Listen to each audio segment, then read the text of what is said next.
বিশ্বনবী বলেন এই সূরাতুল ফাতিহার এত দাম, এই সূরার মতো মর্যাদার সূরা তাওরাতের ভেতরে নাই। আল্লাহু আকবার। এই সূরার মতো দামি সূরা সুহুফে ইব্রাহিম ও মুসার ভেতরে নাই, ইনজিলের ভেতরে নাই, তাওরাতের মধ্যে নাই, কোন কিতাবের ভেতরে নাই। এই সূরার নাম হলো সূরাতুল ফাতিহা।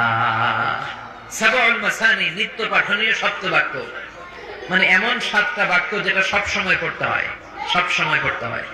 যারা প্রতিদিন নামাজ পড়েন তাদের সূরা ফাতিহা পড়া লাগে না?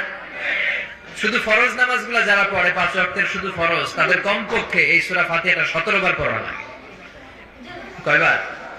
আর যারা সুন্নাত সহ পড়ে তাদের কমপক্ষে 32 বার পড়া লাগে। কয়বার? 32 বার। তাহলে যার বয়স 60 বা 70, ছোটবেলা থেকেই উনি যদি নামাজি লোক হয়, তাহলে উনি ওনার জীবনে সূরা ফাতিহা কয় কোটি বার পড়ছে, ওনার হিসাব আছে?